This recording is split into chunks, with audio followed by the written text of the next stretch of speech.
Hey everybody, it is DJ with Plan for Keeps Dating App and Podcast, and today I have two special guests, husband and wife Chris and April, who are co-owners of Lasting Layers of Beauty Institute out here in Atlanta. It's in Tucker, Georgia, but yes, the Atlanta area. Okay, awesome. And you guys are here for Dating Chronicles, where you give a funny, crazy, or lesson learned dating or relationship story. What do you guys have for us today?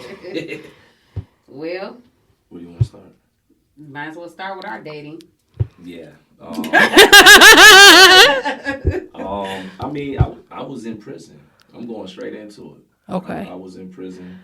Met her on a business call. I was running a nonprofit while I was in there. And she was supposed to be, I guess, advice or rep on the outside, something, because we needed some people on the outside. We were moving, and it didn't end up being like that. It ended up being conversation after conversation and learning each other mentally and emotionally and taking the opportunity to do that while I was still behind bars. Yeah. Oh, okay. Do you mind backtracking a little bit about just you being behind bars? Why were you behind bars? And then how you got your program started and why? Let me see. I was 19. At the time, United States Air Force, active duty. What? Had never got in trouble before. Born and raised in Chicago. I mean, I was in the streets here and there, but I never got in trouble before. Ended up taking a ride with an older cousin and his homeboys. All of them were like 10 years older than me. They went in, they robbed the place. And I was the driver, never went in, never held a gun. Oh, my God. Yeah, so I originally got sentenced to 144 years. What? Yeah, Commonwealth of Virginia. That's how I got into when you mentioned nonprofit, I began fighting for my freedom. Ironically enough, I couldn't get home soon enough. I ended up having to do 16 years, 11 months. But I was able to help a lot of other guys get home. Always was a leader, always used my influence for the right ways after, I grew up, matured. Yeah. Like I said, we just had that conversation one day. And she came at a time where I was stressed because I was trying to be positive and do things that hadn't been done on the inside. And yeah. She was somebody that was, support, like an ear, just a shoulder. So it blossomed. I got chills just listening to your story. So it blossomed. Did you work with any other people, like when you were trying to get the program up and going, like other women, other people? Yeah, me and a buddy of mine, Freddie Williams, he's on the outside now too. He's a pastor. He's a great guy. Been a mentor. Another guy that just one night, he made a mistake, bad decision, ended up doing some time. And to this day, present day, we still work together. Gotcha. We do a lot of programs for reentry, both in Virginia. Down here, we're active. Over Ignite Justice, which is an organization dedicated to abolishing slavery in the form of incarceration. I do a lot of public speaking all over. I'll be going to New York next week. Wow. Yeah, with Breakbeat Media and all those guys. Wow. Yeah, that's a big deal. Wow. Okay. So, when you think about when you guys first started talking, started building, what did it? I'm gonna start with you. What did it for you in regards to why you fell for him? You're on the outside already, right? And then how long did you guys like basically talk while he was behind bars? So originally in 2017, I heard of him in 2016, by the way. I had heard of this guy and I was like, no, my friend kind of put me on to him. And I was like, no, I don't do pen pals. So I kind of shut it down like the year before. Okay. But in 2017, she was telling me he was just on go, like literally on go with these programs. So I wanted to get involved, especially with the help aspect. And we started talking in 2017. And it started as a friendship first, and I was very, very clear about that. I wanted him to be my best friend if we were even going to see any type of, future together. I wanted him to be my best friend. So we worked on our friendship and we worked on our goals. And, I'm always open about how I really encouraged him to do something while he was behind bars, as far as just looking into Bitcoin, looking into financial things, looking into more nonprofits. What do you plan on doing when you get home? We opened up a t-shirt business. So just little baby steps. I've always had these goals in mind and been goal driven and oriented. So I wanted to make sure that whatever we did, we were able to build something, not just waste time. Got you. And is that what attracted you to her, you would say? Or was it from the beginning? It sounded like somebody was trying to hook you guys up from the beginning. Is that kind of how it started and festered? Okay. So how did that come into play? Were you just looking for somebody to write? So how did that even come into play? No, I didn't. Well, we talk, open book. Prison's like the streets. And, not to brag about it, but I was able to move how I wanted to move. And I had just got out of a 6-year relationship with somebody else. And she was good people, but it didn't work out. You know what I'm saying? It's stressful, even for us on the inside. Some guys get into relationships while they're incarcerated because they want companionship and for the wrong reasons. Different things. For me, I was like, man, that was stressful. And that was a lot of years. And she ended up coming. And even when I talked to her the first time, I was focused on business. But she was asking me how many kids I had at first. Of course, I'm going to ask that. I'm on the phone. What's your name? What's your mama name you? Yeah. Don't give me your street name. And, that's what happened. But it began to flourish because, he didn't have any children. I didn't have any children. We're older. We're in our 30s. Like he talked about maturity. So he was in a better place of maturity. So was I. I was focused. I was in school at the time. So I kind of labeled him as a beautiful distraction. And it was allowing me, to stay on point, stay on track, stay on target with my goals. And I'm just talking to him. So I don't have to, track somebody down, call them, pop up, dating, going out, deal with all the lies. I know where you at. I knew where he was. So, for me, it became a beautiful distraction. Got you. So let me ask you this a little bit about you. As far as, like you said, he was a beautiful distraction. You have to worry about this, that, blah, blah, blah. Okay, so in the past, did you deal with guys who you had to worry about? Oh, my gosh. This is Atlanta. So you're probably going to have to bring me back for a different type of show. But, I didn't feel like dating anymore. I was done. I had actually had a very special relationship, just like Chris spoke of, where the person ended up dying, actually. And this had happened several years before he came along. So I was allowing myself to heal. There was different hurts, different trauma. And, you're in your 30s. You're trying to, kind of awaken, so to speak. Yeah. And that's the journey that I was on. So when he came along, it was literally solidifying this great friendship. And I just wanted to build upon the friendship. But we didn't have any sights on, if this could actually be a future. Not when we first met. It was literally just supposed to be business, and that's it. Got you. And how long did you guys talk, as far as him being incarcerated and you being out? How long were y'all separated? So we got married while in prison, while he was in prison. Wow. That was in 2019. So a good 2 years before we actually got married. Okay, so a good 2 years before.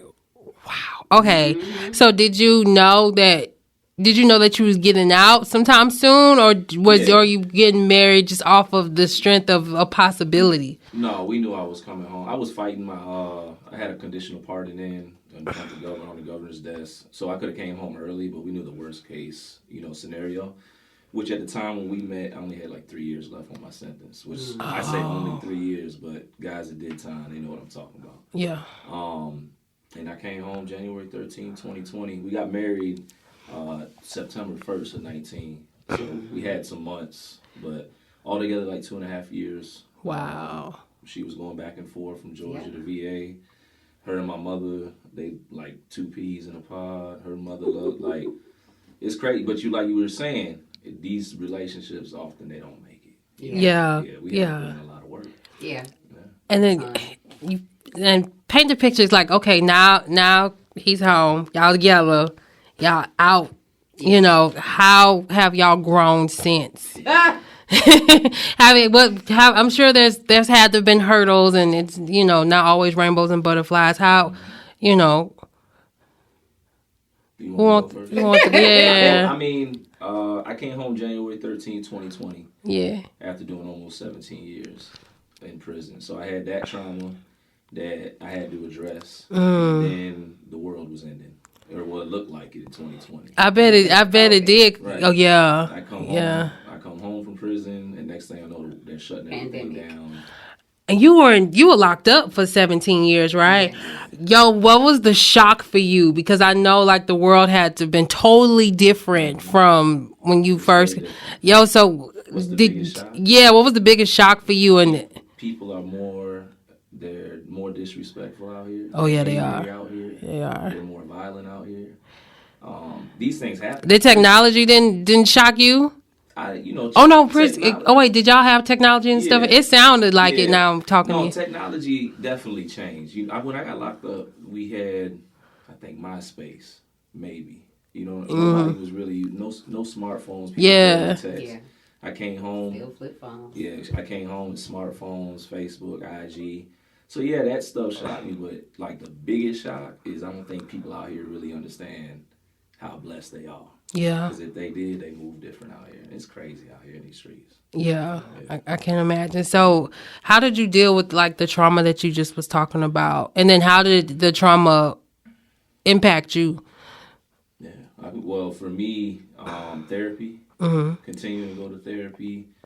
I do I'm big on boundaries now. When I first came home, I was trying to save and help everybody. Oh, yeah. I just stretched myself. Burned out. Yeah. And it definitely affected us because I think a lot of guys, we don't speak up, but when we're up with our women all the time, whether it's direct or indirect, they get that energy. If we frustrated, they get that energy. If we could be venting and instead of expressing ourselves, what's going on, what we feel the right way, we could be, yelling because we aggravated what's going on, and then it comes out. So it's been a lot of work for me on that.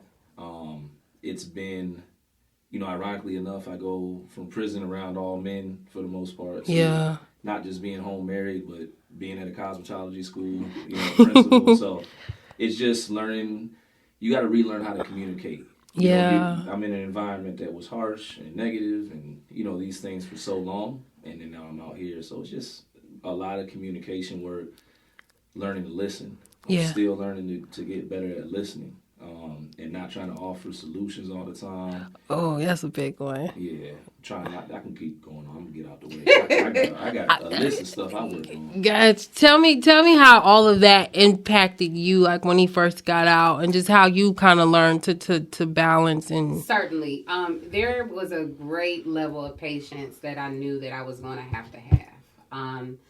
Just first and foremost, I didn't understand the level of patience until he came home. But I quickly learned that I did have to be very patient. There was so much that he needed to see, and there was so much that he needed to learn, down to using a phone, down to using a kiosk, down to using, self-checkout. So these are things that we've all been introduced to. We warmed up to it, to the changes, and he just came out to major changes. Touch screen at the McDonald's first day, license first day. I bet it did. So these are some of the things that I had to constantly say over and over, or address over and over. How to use the phone, who to call, passwords for everything. So it was challenging, but I thank God for the patience, the level of patience that I have. And because I'm a teacher, I'm an educator, I'm used to having to repeat myself over and over with the same things in mind all the time, and still having to have that level of patience that it takes in order to teach. So for me, it's kind of like no different. It works hand in hand. But just a level of patience. It sounds like probably all your life you probably have been a caretaker in a way and have taken things on. Yep. And it sounds like this kind of was a perfect match in a way. Yeah. And it seemed like y'all balanced each other out in that way. Yeah, Yeah, and then you said something very, very critical there. A good piece as far as the taking care of. I actually didn't have anybody. I felt like until he came along to actually take care of me the way that I wanted. So when he came home, it was like all bets are off. You know, hey, I'm Mrs. Willis now. This is my time. I've been waiting on this man to come home. Yeah. I'm shutting the whole life down for the rest of my life. So and I was just happy about that. Still happy, you know, to this day. You know, we're more settled now. Things are settling. But I wanted something for myself too, just like any other woman. You know, you want that person to call your own. You want your own person. And for me, because we spent so many years having these conversations, getting to know each other, asking the hard questions, even when it's hard. Yeah. Making these plans, just not taking that time for granted. You know, it really propelled us to kind of shift forward. And I think fast forward once he got here. Because now, you know, it's like we've been able to accomplish so much together just in a very short period of time. But that's because we took the time to learn each other. We took the time to love each other. And just really just to stay in each other's lives and make the choice every day to say, hey, I still choose. Yeah, that's the most important. Yeah, it's a hard, but that's the most important thing too. Is we all have choices. We do. Okay, I want to piggyback a little bit. You said you was in a 6-year relationship while you were in prison, or was this before prison?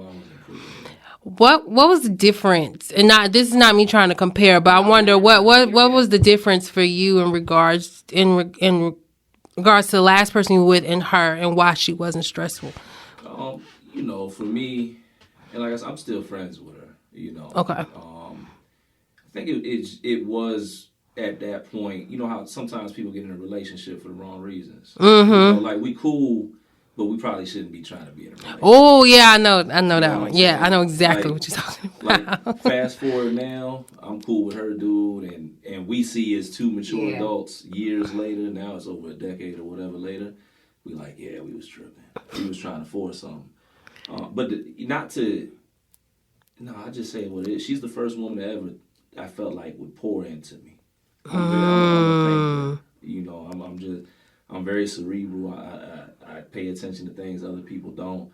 And a lot of times it's hard for me to be stimulated mentally. Yeah. You know, so that's one of the things, you know, I appreciate about her. I think we should appreciate about our women. They're nurturers, they're educators. So it's like when she brought me that energy, it was just like, I don't know. It's just different. It's still different now. I still learn from her all the time. That's what's up.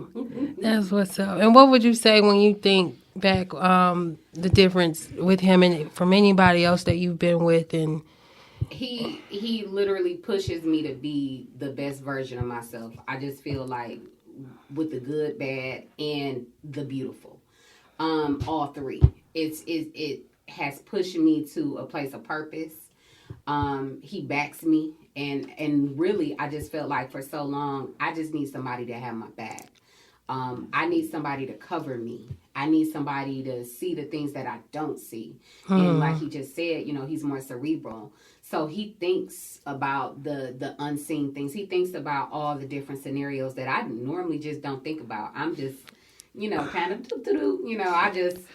I just be you know, just in my own head. So...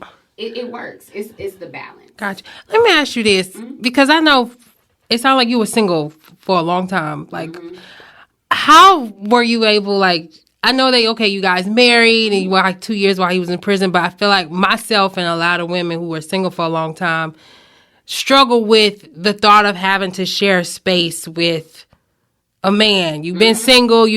How did you deal with that, if you had to deal with that? Because I know for some women, of course. Okay, but it was in stages, you know. So even with him getting closer to the door, it was still for me. He's about to come home. So, you know, I got to move these clothes over. I got to make sure his stuff can fit in the closet. You know, I want to make sure that he has his own space. I didn't have a dog, you know, for years, but he's a dog person. Now we got two. So it's like, but I don't see my life without them. But at the same time, I kind of had to ease into this thing too, because I was sleeping in the bed by myself, you know. Was there was never no back and forth where you had to work through stuff because maybe of that? I'm pretty sure there was in the beginning, not too many that I can recall. Yeah. But of course, it's a man in the house. You know what I mean? It's just different. He does things different than me. I wash the dishes. I'm trying to clean for every single, spot. He wash the dishes. It may be different. It's just what it is. At least it's I just wash the dishes. yes. That's a fact. Wash the dishes though. I give him that. That's a fact. So it's it's just the women versus men. It's like they say, women are from Venus, men are from Mars. Yeah. Got you. So what would you say at the end of the day, like, say if you guys had a bad day, what would you say at the end of the day, what will always bring you guys just back to each other or back to? Man, you want to answer that or me? Man, we done been through more stuff in our 3 years of marriage, never mind incarcerate, our 3 years out here. For as much as people see us succeeding and accomplishing things and being business owners, man, it's been a fight. And we've gone through we've had miscarriage, stuff like that. Yeah, that's hard. Yeah, and we've had moments where we looked up and it was me and her. Right. And the world was cold, and it is what it is, but it's those things, for me anyways, like it doesn't really matter. Somebody asked me this a while back, like, how do you know? Like, they getting ready to cross that line, get married. I was like, for me, it's just knowing, like, I'm codependent. Like, I can't see myself. You know what I'm saying? Like, I love how self-aware, like, you are, and that's not even me calling you codependent, but I mean, if that's what you... No, I am, dog. And it's crazy because everybody sees me out front, leader, which I am, but I need my wife with me. Yeah. We've been through too much. I can't picture seeing nobody else. Nah. And it's for me, it's like, it's funny a little bit because it's like they don't know, they don't know my job description. My wifely job description. It's fun, but it's work. Because you're dealing with someone.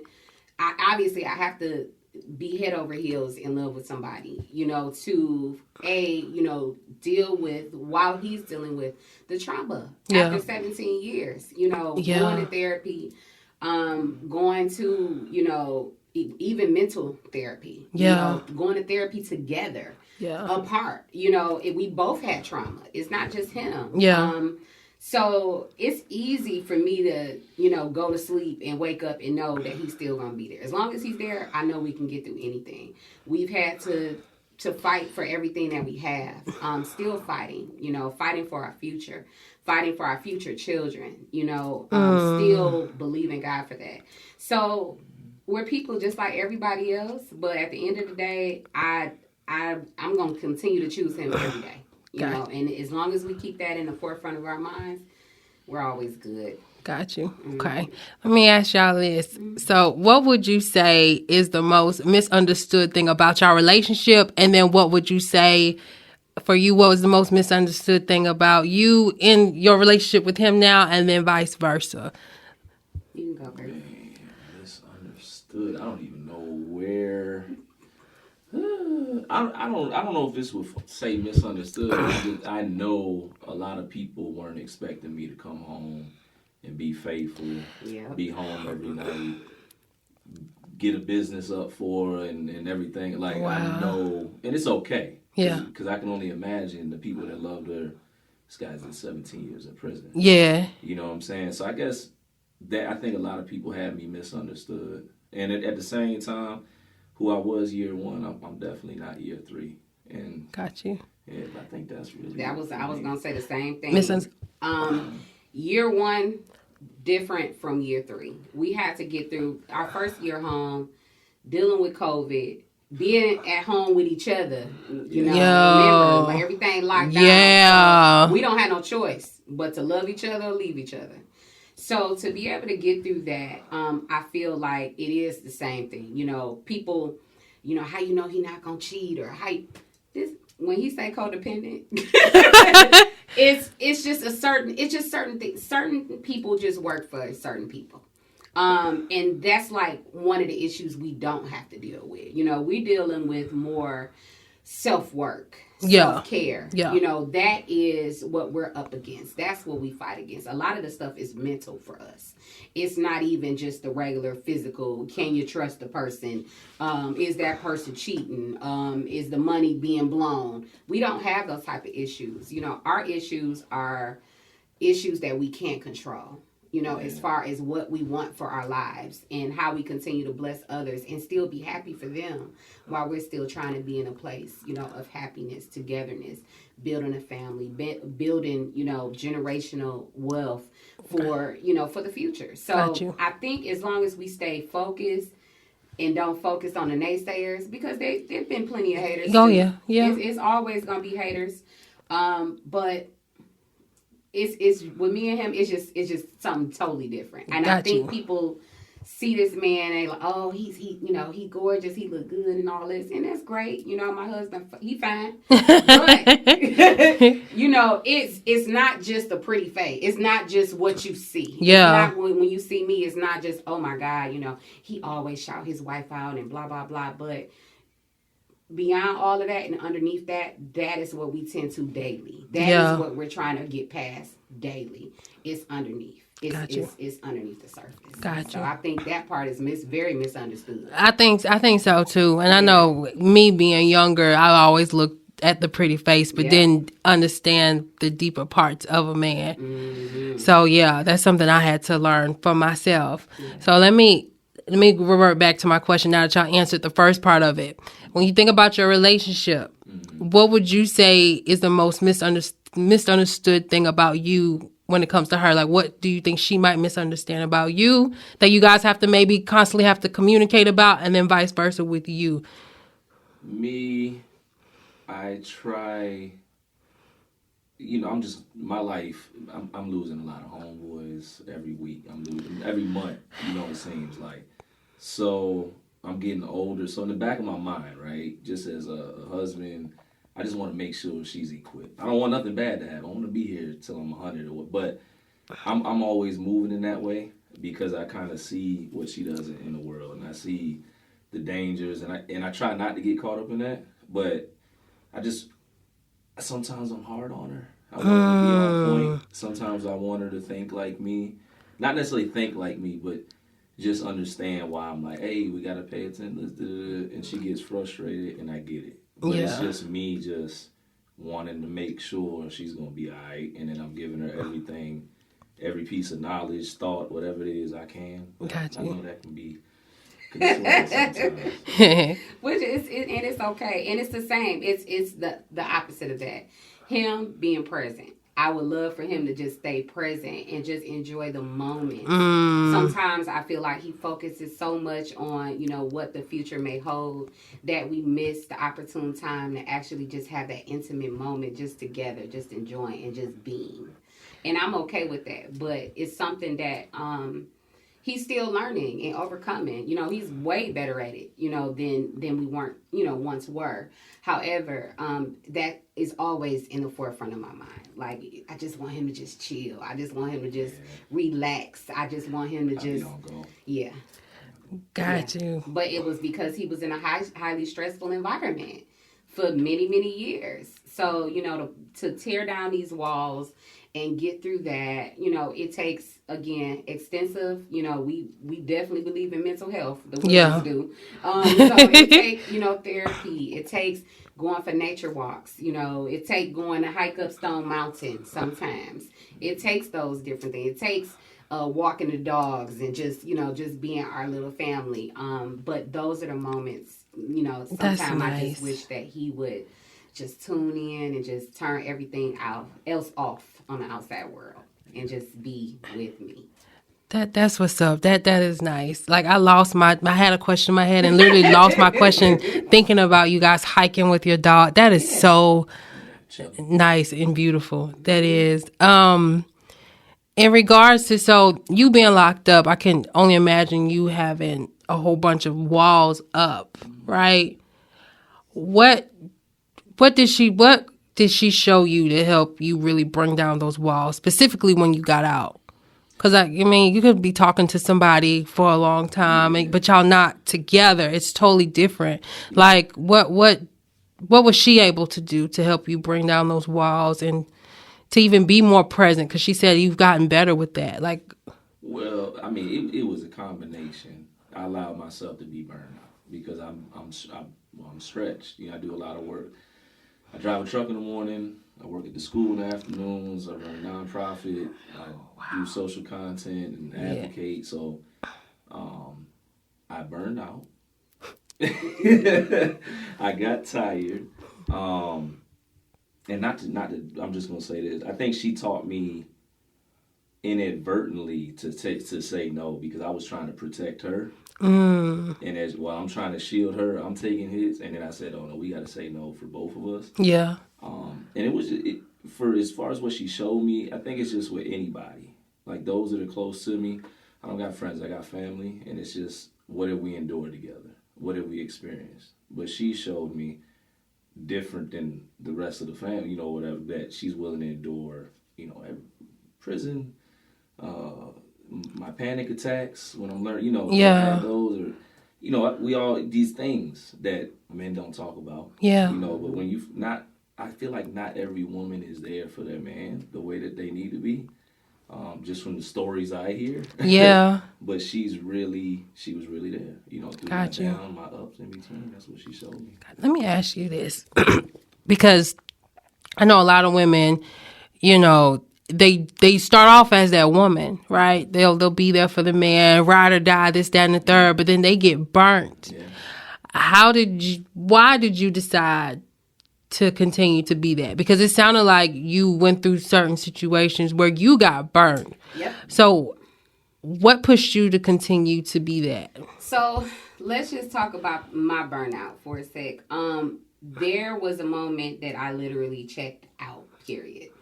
I checked out due to one of our miscarriages, and I just didn't have it, you know, for anybody, you know, and I'm, you know, woman enough to say that. I was not really in wifey mode. I wasn't really in friend mode. I wasn't in cousin mode. I wasn't in big sister mode. And I just had to make a decision, you know, to either stay in that dark place or I just got to keep going. I got to focus on helping people. So for me, my kryptonite has always been when I'm able to love on other people, when I'm able to give back, when I'm able to pour into other people, I feel better. You know, it makes me feel, because like you said, I'm a caretaker, caregiver. That's just my personality. So when I'm able to do what I feel like I was created to do, it makes me feel better as a person, and I'm able to focus less on the hurt or the negativity or the pain or any of that, you know, because it gives my life purpose. And I've always just been that person that's just been very driven. Once I make my decision and make up something in my mind, I'm gonna stick to it. So with his support, being able to open up a school, you know, in the midst of our trauma, it really helped me to say, okay, you know what? I'm still here for better purpose. I'm going to continue. I got to be your wife. I got to be the ride or die. I got to be the CEO. And you just make that decision like, hey, girl, you better pop up out of this. I feel you. But let me ask you this, though. Mm-hmm. What do you do for you? Just you. Just me. Just you. I understand the school. There's the school. I understand doing this, that, and the third to help you with trauma and to help you with the pain. And because having miscarriages, it sounds like it's been more than one. That's very painful. Mm-hmm. What are you doing for you and you only? So for me and me only, I feel like I kind of have to wait a little bit on that. No. And this is the reason why. I'm all battle with her. This is the reason why. Okay. I'm a traveler. I like to travel. Okay. I was addicted to traveling. I've always been, like I said, in hospitality and things like that. So for me, I like to take trips. Take me to the beach. Let me be by the water. That's the kind of stuff that I like to do. So I used to have a schedule where I could do 4 and 5 trips a year. Okay. So it's really just the place and the time. Like we have a trip coming up very soon, so I'm happy I get to be on the beach. So you feel like you need to grind it out in order to be able to do the things. Me personally, yes. Okay. I like to grind and then I like to relax and unwind. Okay. Like shut phones down, you know, for days. That's me. I like to disconnect because if I'm going to be fully involved and fully committed and my phone is on, I'm always connected. But as soon as I get the chance to disconnect, I can decompress. Gotcha. I'm very similar to you. That's why I'm like, no. But look, I feel like you're in a situation where you've been able to find your person. Me, I would basically get myself in situations and help people, whether it's boyfriends, friends, and it would be to block off my own trauma, my own pain. But I'm dealing with people who were just taking from me until I finally just got burned out. So I haven't found my person yet. So maybe that's why. And I had to learn to take time for me, and I've been in a healthier state because of that. But And before he came along, it was just literally just me. I had a couple of years for that.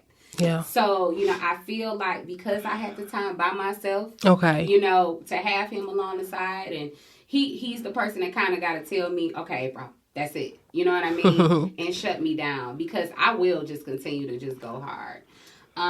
But I do have, for me, it's a schedule. I have to schedule it. Okay. If I can schedule it, it can be achieved. And it's just that simple. got you. Okay, with you both being just business owners, all that stuff, tell us what do you guys have going on? Just all of the good stuff. You want me to go first? Yeah. All right. I got D100 TV, which is a social media content platform. We focus on prison advocacy, mental health, relationship stuff. D100TV.org launches May 1st. It's going to be a whole channel. That's dope. Yeah, we got thousands of followers. We average over 100,000 views on YouTube, stuff like that. So just working, spreading a positive message, breaking down a lot of stigmas when it comes to incarceration, fighting for the guys, the men and women out here in GDC. It's a lot of horror stories right now. So doing a lot of grassroots work. I'm in a lot of meetings and talking to people and trying to get people together to influence votes and stuff like that. And that's my stuff outside of the school. I'm all just D100 TV. A whole bunch of interviews and that's dope. Yeah, just trying to help people. Yep. Again, with him, we have a school. It's called Lasting Layers of Beauty Institute. We are located in Tucker, Georgia, 2260 North Lake Parkway, Suite 100, 30084. Just want to plug that in. 100% graduation rate. 100%. Yes. 100% state board passing rate. And besides that, I'm also an author. So now I'm trying to really focus more on me, like we just talked about. Okay. I have my second book coming out, but my first book you can actually find on Amazon, on Kindle, the hardcover or paperback. It's called About To, the number 2, Lose It. And then my pseudonym or my writer's name is LaShawn Myers. Tell me a little bit about what your first book is about and why you titled it that. I thought I was going to lose my mind. Almost went to a psych ward. Oh, wow. And I've been through a lot. So even before this, I had past trauma, and I talk about overcoming that, and I talk about different relationships. But I literally start speaking in the book from before I was born. The stories from my mom. So being in the womb and being a child and just going through that. So About to Lose It, that's popping. And then on the 100 TV, I'm going to actually have my own podcast coming up. So oh my God! So I'm excited about that. Getting that started. It's called the Prison Wife Chronicles, and so I'll be talking about different things that I've been through. But it's basically going to be an outreach platform, to support women. Just Gotcha. Period. It doesn't matter the walk of life or any of that. It's going to be all about women.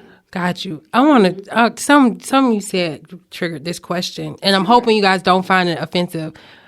When you think about when you first connected, do you think in a way you guys trauma bonded in a way? And then maybe like through therapy and stuff have been able to just evolve like in this healthy way? I definitely feel like it's definitely some trauma bonds because it's more than one piece of it. Yeah. But I feel like him being from Chicago, me being from Detroit, that's just the Midwest flavor connection. Both hustlers, of course, the incarceration part, the mental health part, obviously. He's Yeah, a big things. mental health advocate. Yeah. I got a book called About to Lose It. So, just all of these things kind of interconnect.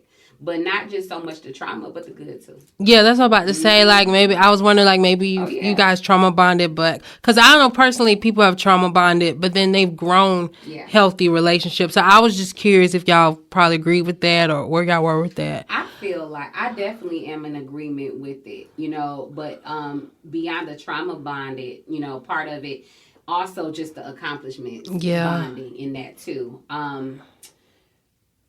It's just so many great things that we have been able to do together that literally started from a conversation. And now we've been able just to build on that in so many different ways and hopefully help others to do the same. That's what's up. That's what's up. Okay. I want to thank both of you for coming on. Thank you for having us. No. I love these. Awesome. And I want to thank all of the listeners that are listening and all of the viewers that are tuning in. And until next time.